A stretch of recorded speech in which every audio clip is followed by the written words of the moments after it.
Good morning. As always, I am Scott Allen Miller, and you are watching the Sheep Guarding Llama video blog here on Sheep Guarding Llama. I've decided that my commuting vlogs have gotten pretty boring. So I'm out here on Route 78 as always because I do the same thing. I just zip back and forth on 78 every day. It's boring. We can't talk about that every day. You've seen it. You know how it is. So what we're going to talk about today is daylight savings time. Daylight savings time changed on Sunday, just 2 days ago. It's Tuesday, in case you don't know. It's Tuesday, March, 12th, 13th, something like that. It's about 11 o'clock in the morning if I'm adjusting the time correctly, because I haven't changed the car clock yet, because I don't know how. Is it just me, or does no one know how to change their car clocks? And we have a couple different cars, and each car changes the clock completely differently. We have two Mazdas, they're completely different. We have a BMW, no one knows how to change the one in the BMW. Luckily, the valet fixes it for us every so often, because I would never figure it out. I don't know. But daylight savings time this year, 2005, here in 2007, I'm having a rough morning, in the United States, the Congress decided to change when daylight savings time changed. We're now the only country in the world, with the exception of Canada, who did it with us, mostly because it would be a really big problem if they had a different time zone than we did. So the U.S. and Canada have moved up when we go into daylight savings time, and have moved back in the fall when we will leave daylight savings time. So we are now different than the rest of the world who does daylight savings time, which is most of Europe. Quite a bit of the world actually does it. Most of the big countries that do business with us, because of us doing daylight savings time, they're kind of pressured into it. It makes business easier. The farther away you get from the United States, the less likely countries are to do it. Because daylight savings time originated in the 1700s with Benjamin Franklin here in the United States. He proposed originally that they change daylight savings time, and create daylight savings time for the purpose of making the hours that people are awake be hours that have more sunlight. It's kind of a neat idea in theory. The reason they wanted to do this, partially because it's just nice to be awake with daylight, but also because it would save in heating oil and light oil. Specifically in light oil is really where the fuel savings was. Candles and lamp oil and that kind of stuff. This is very expensive at the time. Whale blubber was used to make most light, and that was very expensive, and American sons were sailing all over the globe whaling for years at a time. It was incredibly dangerous, so it was something that we as Americans did not want to have to consume more than necessary. So the original idea of daylight savings time wasn't so bad. It had some merit, although anyone who thinks about it for a few seconds can instantly say, well, if people wanted to be awake and work when there was light, they just would. We're not in any way tied to working 9 to 5. 9 to 5 wasn't even a theory when Benjamin Franklin was alive. People worked all day long. They got up with the sun, they went to bed pretty late. So changing what time you call it at any particular moment doesn't actually change anything. It's just, it's completely semantic. You're just changing the time you call when you go to work, not when you actually go to work. Farmers don't get up at a different time. Roosters don't crow at a different time. It's not useful to work at different times. So I don't know if daylight savings time had some effect back then, but the whole theory of daylight savings time is that Americans, and maybe all people in general, but since we only applied it to America, Americans aren't smart enough to work when it's logical. So we're going to fool them into thinking that when they want to work is the logical time. I don't think that works. So people just adjust, and it goes right back. So it's not useful. You have to do the winter non-daylight savings time, I guess, to make daylight savings time effective, or else everything would just shift an hour eventually, and it would be completely void. And then again, we'd have to do a new daylight savings time.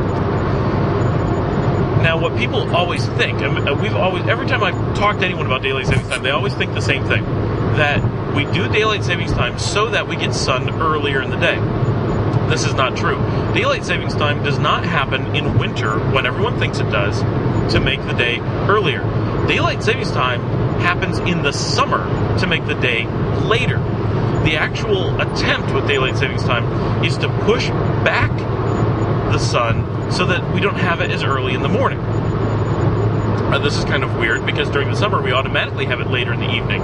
So when winter comes, we're actually shifting everything forward so that there's even less sun in the evenings. This doesn't make a lot of sense. So what we call daylight savings time really should be daylight wasting time. It's specifically designed to give us less sunlight, not more. Why is that effective? I have no idea. Now, the problem is, back when it was first done, it was pushing the sun back. Now, people go to work at such random times that we're no longer based around the 8 o'clock. I mean, look, it's 11 o'clock. I'm heading into the office. That's... Daylight savings time did not make me what it actually did, because our daylight savings time moved up earlier, and I support London. I'm now an hour earlier than I normally would be for the same time going into the office. It did nothing for me, absolutely nothing, except cause months of extra work as everyone tried to get ready for daylight savings time. There's a myriad problems with daylight savings time in general. First of all, not the entire world does it. So as we begin globalization in the marketplace, we start having a problem where other countries don't understand that our time changes. I've spoken to people in Singapore who had never heard of such a thing before. It's completely foreign to them. The concept of changing your time partway through the year really is a very ridiculous thing. And if you aren't used to it, it really sounds silly, and it's hard to believe that anyone would actually do it, because it's so poor. For 6 months of the year, traditionally, we have been exactly 12 hours off from Singapore and Malaysia. And for 6 months of the year, we are 11 hours off from Singapore and Malaysia. That's really weird for Singapore and Malaysia. Half the year, if it's midnight there, it's noon here. And then half the year, it's not. Now, we're no longer doing it half and half. Now we're off from them by 12 hours for only about 4 months of the year, and we're on 8 months. And with like England, where we've always been off by 5 hours here on the East Coast, now we're off by 4 hours for about 2 months. And then for 10 months of the year, we're off by 5 hours. So we've got daylight savings time, non-daylight savings time, and then the daylight savings time but not matched up to the rest of the world for 2 months. So we've always complained about Indiana and Arizona, which had some areas that did not honor daylight savings time, and we complained about what a problem this was, that half the year they were the same as their surrounding areas and half the year they weren't. But now we've decided to do this on a global level. We've decided, apparently, that Indiana and Arizona had the perfect plan. Make nobody able to synchronize their clocks, and let's do it on a global scale. These are just the beginnings of the problems. Where now that daylight savings time has changed, we've noticed that airlines are no longer able to maintain normal schedules, because how can they? The times are changing. Days get longer and shorter. Traditional schedules no longer work because there's a different amount. As they change time zones from anywhere internationally, the traditional schedules have changed, but they can't make all new schedules for every, couple different times of the year. They have to maintain the same one, so they're causing all kinds of problems there. It is very complex for computers to keep track of the new time, especially as, for example, this is something that I hadn't thought about before this happened, but with calendaring, international calendaring, let's say you have a meeting every Monday at noon that takes place between the United States and Germany, and you have a teleconference and everybody's on at the same time. Well, if you book the conference and then one of those countries changes its time relative to the other country, who changes their meeting? Perhaps both of them have conflicts at all other times, and that was the only time that they could have the meeting. Suddenly that meeting can't happen anymore. But in a month, maybe it can start happening again. This is a really weird problem. It's very, very complex to deal with shifting time. Both shifting absolutely, as daylight savings time has done in the past, and shifting relatively, as daylight savings time is doing now, which is even dramatically more complex. So we're introducing all new problems. And one of the biggest problems is, as we said before, Benjamin Franklin's whole theory was based on Americans aren't smart enough to figure out how time works so that they can get up at whatever time's appropriate and work then. I don't believe that's necessarily true, but the whole theory of daylight savings time is based on this. Now, let's take that and apply it to a world where Americans have traditionally not understood daylight savings time. They always thought it was in winter, not in summer. They thought that we pushed time forward, not back. This is not what daylight savings time does. Apparently, Americans don't understand daylight savings time. Americans are also notorious for not understanding time zones. People aren't aware of how many time zones there are in our country. They don't know how many hours apart New York and LA are. They don't realize what direction the sun goes. Like, The average American doesn't know that England is 5 hours ahead of us, or right now 4 hours ahead of us. People aren't generally aware of Universal Coordinated Time, UTC. These are things that a lot of my viewers are probably very aware of, but the average American is not familiar with enough information about time zones to be able to really understand how they change. And I've noticed this from working with international meetings.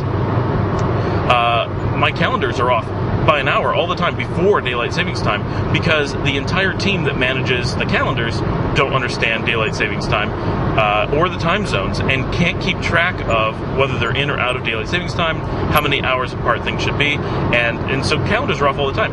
And the problem is sometimes they'll print things in coordinated universal time, and it'll be off by an hour from what everything else is, which indicates that their times are actually off.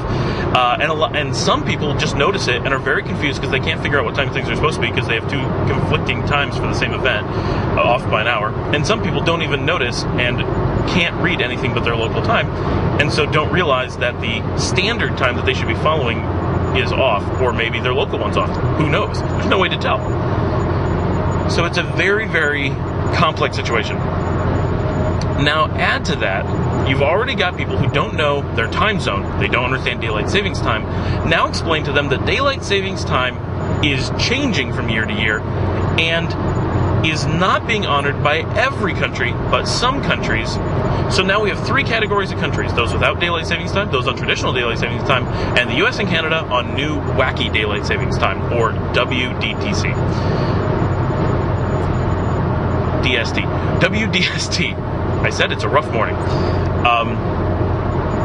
We've created a situation where nobody understands what's going on with the time. And they'll be so much more confused because in a month from now, when everyone else goes to daylight savings time, there will be another change. So now instead of 2 changes a year, we have 4. It's just too much. Nobody understands. Add to this, Congress has reserved the right to see if this is effective or not. No one knows what it should be effective at, because none of the factors that are used to determine why DST is useful exist anymore. We don't live in a world where we work based on light. In fact, it would be beneficial for the average American worker to work when it's dark, because we work with computers. The average American works with computers, or in a situation where they don't use natural light. Almost no one uses natural light at work. So it is very much beneficial to work in the dark, because having overhead lights, having sunlight while working on a computer causes eye strain. A lot of people don't realize this. Once again, Americans often aren't aware of their environments. But you will work better at a computer if your room is relatively dark. Not completely dark. It's a little bit hard to see your keyboard. Your monitor is awfully bright. But working in a dimly lit environment causes less eye strain and more productivity. People don't like to do that, but that's how it is. So now we have a situation where we're working supposedly to decrease productivity by making people work in suboptimum light conditions. And we are currently in a situation where the number one concern of big business from a power and energy standpoint is air conditioning and cooling. And we're at a point where this is a major, major issue in big business, that we cannot get enough cooling into our buildings, mostly because of data centers and the computers. We have huge numbers of computers. They keep the buildings warm even when we don't want them warm. It's March, and my office has been running air conditioning for days because it was approaching 90 degrees in the office just during the weekend when the air conditioning was off. So this is a completely different concern than we've had in the past. So our top concern is to not have people in the buildings when it's warmest outside, if that was possible. Reasonably, we have to work during the day. People don't like to work in the middle of the night. But doing everything we can to shift the time so that we work during the hottest time and the brightest time of the day is counterproductive in every possible way imaginable. Plus, we're doing everything we can to schedule both your commute in and out of work in the dark, instead of at least having one of them be in the light, except for people like me who just drive to work in the light. Add to that the incredible disaster that comes from changing the time zones. In the IT industry, which is the most affected of all industries, we have to deal with the changing time zones, much like we had to deal with the Y2K issue. Computers are not built with daylight savings time ready. If Congress makes a decision today that in 6 months daylight savings time will change at a different time, every computer in the world obviously doesn't have that information because Congress has not made the decision yet. If they make the decision now, every computer in the world that has to deal with our time, which is a very large number of computers in some way have to interact with our time zones, the US time zones, Every one of them has to be modified to be able to deal with that. Every single one. Every old computer, every new computer, everything. And a lot of businesses run on old computers that are around for a long time. This is very, very expensive. This is a huge expense, and companies like Microsoft have really taken advantage of it as a way to force companies to get rid of older but still operational operating environments and computers because they no longer function under the current time zones, that they cannot keep track of the time. This is a huge expense, and Congress is looking to possibly do it again.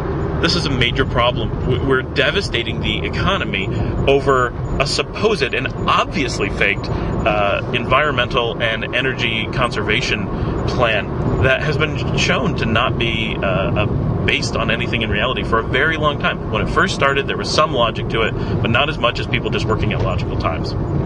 So that is my rant on daylight savings time for people who hadn't stopped and spent some time thinking about it, because for me it affects my life quite a bit, both from a time standpoint and from an IT standpoint. And I hope you enjoyed this, and it was informational and not nearly as boring as my normal commutes. You got to ride with me almost the entire way, and enjoy your commute. Have a good day at work.